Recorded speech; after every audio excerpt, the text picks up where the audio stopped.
What's up, guys? Kyle here again, and today is FAQ'N Friday. I have a real quick announcement to make. Look at the shirt.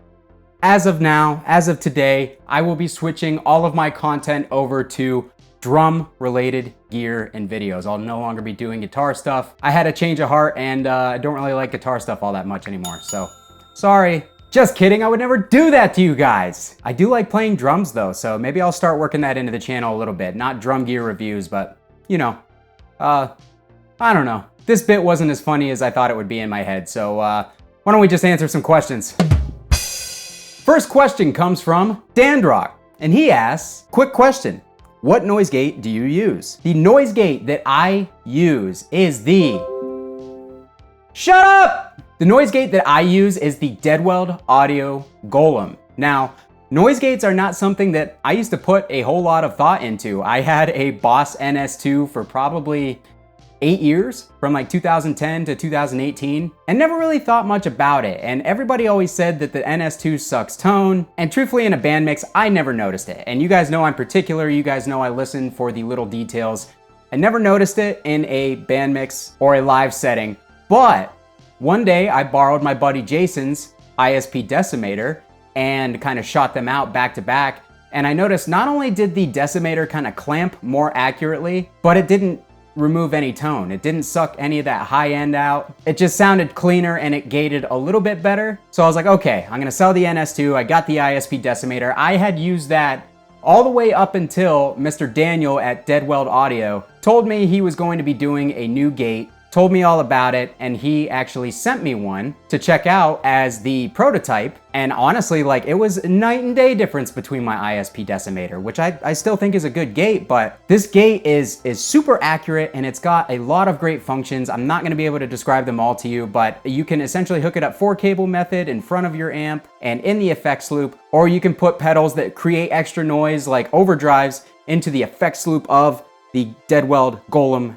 gate, and it will kill all of the noise not only that your guitar produces, but that the pedal produces too. It works so well that the first time that I used it out at a show, I actually scared the hell out of myself because when I turned my amp on, I didn't hear any noise. And then I hit a chord thinking that something was wrong, and the volume was way too loud, and I didn't check it before I hit the chord, and it blasted me right in the chest. But that's how well this gate works at killing all the noise. And not only does it have those cool features, but it's very, very accurate, like incredibly accurate. Like when I want it to stop, it stops. But yet, even if the threshold is set at a point where it stops accurately, it doesn't kill or choke my notes out. So the thing works extremely well. And not only does it have those features, but it also has 2 different channels, and you can switch between the 2 channels. So say you're running at 4-cable method and you want to run the regular channel, which is like the green channel, for most of everything that you're doing. But when you kick in your solo, you have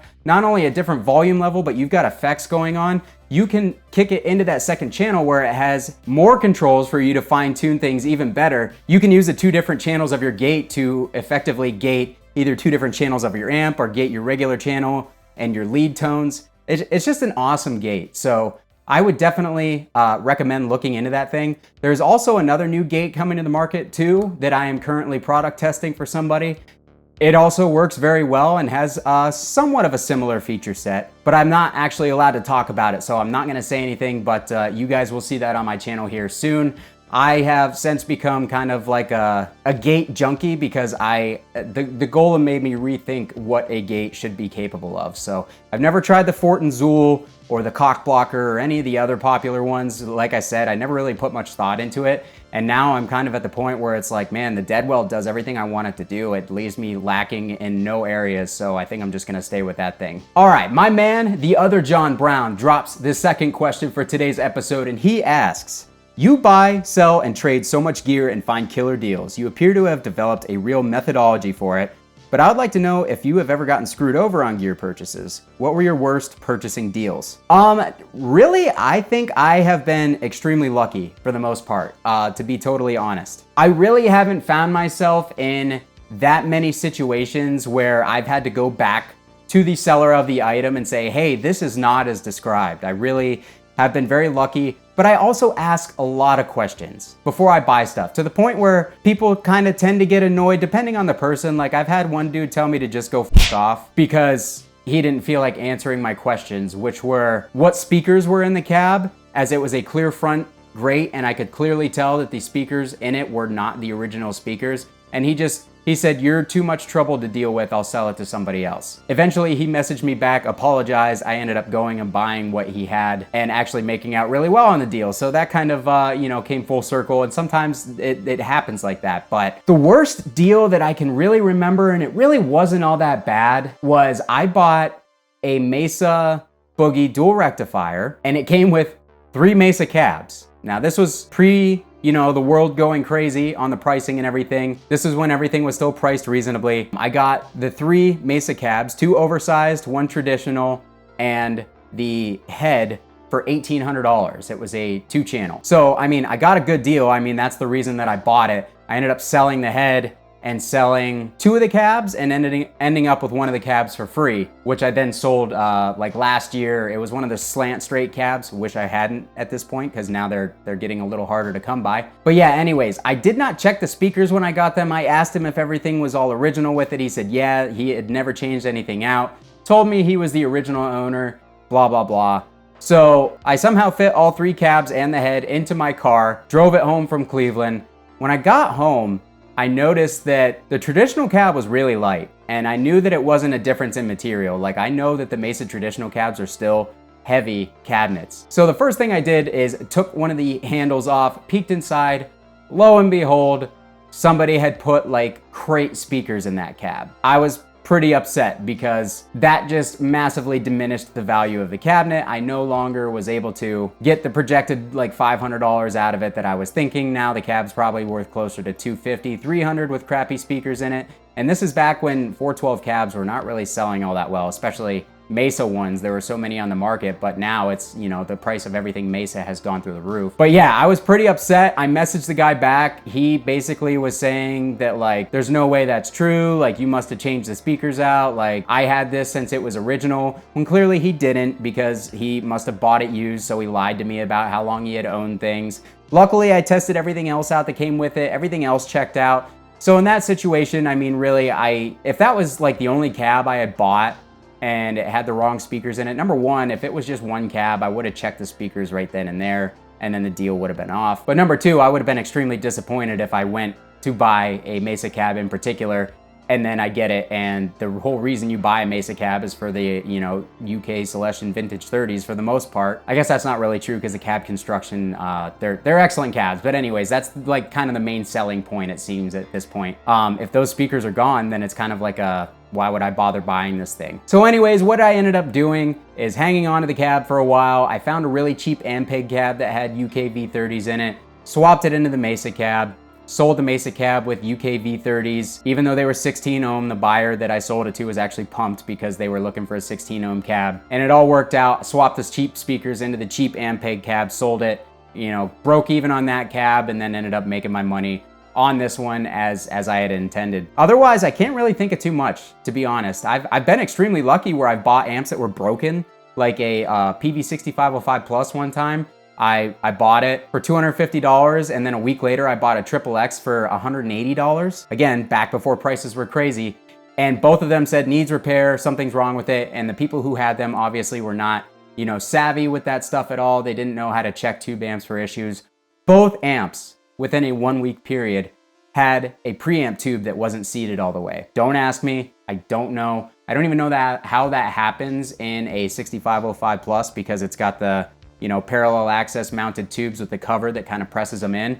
But like, it wasn't sat right to the point that it was making good connection when I opened it up and I plugged it in and turned it on, and it worked perfectly. Same thing with the XXX. One of the tube covers, somebody had kind of put the tube in there like loose. It wasn't making good connection. So I plug it in, put the tube cover on, turn it on, powers up, it works perfectly. So I have been a lot more super lucky than I have been on the receiving end of crappy deals. So thankful for that. But yeah, that's really the worst I can think of. The other time would be when I bought a XXX for $180, and when I went to get the money out of the ATM, I pulled out 180 and it only gave me 120, and I didn't realize it until after the fact. Had to go back in, get $60 more out, and then tried to fight with the ATM company and never got my $60 back. So yeah, so I paid $240 for a XXX instead of 180.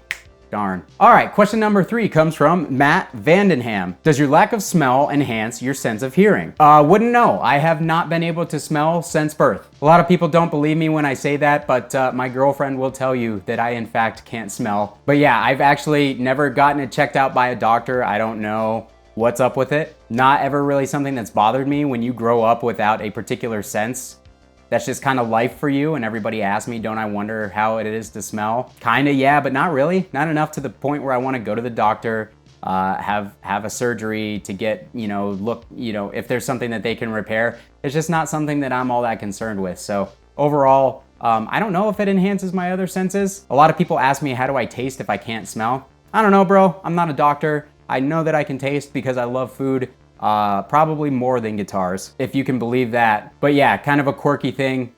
People forget about it all the time. They'll ask me to smell stuff. Even my own mom will be like, do you smell that sometimes? And I'll be like, no, I don't, Mom. And then she'll have a meltdown because she's like, oh my God, I can't believe that I forget this every time. But yeah, kind of an interesting little tidbit about me. I mentioned last week on my FAQ that I have no sense of smell. So there it is. Does it enhance my hearing? I don't know. My girlfriend will probably tell you no. Harry Canyon back with the crucial, not only questions, but the name yet again. He asks, seeing that you own a plethora of gear, when you perform live, do you stick with one rig that's your go-to setup, or do you change it from show to show? That is a fantastic question, and I literally probably play something different every single show, which is a blessing and a curse. It's a blessing because it makes me excited to mess around with new gear, but in the past, I have also gotten burned by playing stuff without testing it beforehand because I'm stupid and impatient and impulsive. So I would go play a show with gear that I thought would sound killer together, couldn't quite get it to work, spend the show bummed out because my tone kind of sucks, or I have some sort of weird issue like, with a guitar, like the pickups are microphonic and it's just feeding back the whole time. So now I always test whatever gear I'm going to play for a show, the practice prior to playing it. And I have certain things that I know are absolutely gonna work for me every time. My white Gibson Explorer is gonna work for me every time. My blue Schecter SLS Solo 6 is gonna work for me every time. My 2001 Studio with the twice broken headstock is gonna work for me every time. And as far as amps, I'm always gonna be able to get away with a 50-50, a PV5150 or 6505 Plus or an EVH. I'm always gonna be able to make those work for my situation, no matter the cab. If I have to borrow somebody else's cab, which I try not to do at all costs. And the PV always works great for me as well. So there are definitely go-tos if I don't have the opportunity to test things out before we play a show. There are things that I'll take because I know that they will work regardless for me. But yeah, otherwise, I like to use all the gear that I have. I've received a lot of critical comments, even before the YouTube channel, of like, why do you own so much gear if you don't do anything with it? No, bro, I do things with all of my gear. And yeah, something may sit untouched for a few months, but it'll get worked back into the rotation. I have all this stuff because number one, I like collecting, but number two, I love playing it. I love playing all sorts of different guitars with different pickups, different amps and cabinets, trying out all sorts of combinations and discovering stuff that I've never tried before to see how it works. It's a lot of fun for me. I consider myself a tone chaser, not that I'm always going after a better tone or I can't find the tone that I want, because I've found many, many tones that I love and am completely content with, but I'm always just curious to see what else there is, you know what I mean? That's the reason for this channel. That's the reason I've constantly got heads and cabs coming and going here, is because I'm always just I want to get my hands on everything and be able to tell you guys how everything sounds in my experience. It's the thrill of the hunt for me. It's just a good time to keep this stuff rotating and try everything out and bring back out amps that you haven't played in a year and rediscover how much you love them. I just did that with the plain old 5150 recently. It's sitting right here and it sounds incredible, and it's a lot of fun. So yeah, I play different gear usually for every show. If it's a really big show, I'll take tried and true stuff that I know is gonna work out for me. But otherwise, like regular hardcore shows and stuff like that, I'm always trying new things. All right, last question, and this is kind of like another personal one. So if you guys are here for the gear, you may not find this interesting, but I'm gonna answer it anyways because I thought it was cool. This Mortal Plane asks, are you or have you ever been straight edge? I know much of the hardcore you're into is straight edge. If you're still edge, what made you go edge? If you were once but aren't now, what made you break edge? As a straight edge dude who's not into much of the historic, reverent side of the culture, It's cool to hear about other people's experiences. So yeah, thanks for your question, man. As a matter of fact, yes, I am straight edge. I have been straight edge since I turned 16 years old, which means 17 years now. So for more than half of my life, I've been straight edge. If you guys aren't familiar with what straight edge is, I guess by standard definition, it's supposed to be a lifelong commitment to not drinking, smoking, or doing any sort of recreational drugs. Now, when I was younger, like I was super passionate about it. I never felt like I fit in anywhere at all. And I still kind of struggle with that, to be completely honest, as an adult. But when I was young, it was pretty bad. I felt pretty isolated. Really aggressive music became my outlet. And as I was transitioning from like the punk and street punk and metalcore side of things into the straight up hardcore side, everybody was straight edge at the time. And my first girlfriend that I was with at the time, her and her friends liked to drink, they liked to party. I was around it a lot and I just didn't enjoy it. Like, it wasn't for me. I saw a lot of friends going down bad roads because they didn't know how to control it. They would take things over the top. And really, that was at the same time I was getting into hardcore music, and I'm like, this makes perfect sense for me. Like, this is who I am without a label, like, and now this gives me a place to fit in as a kid, I guess, for lack of a better way to put it. So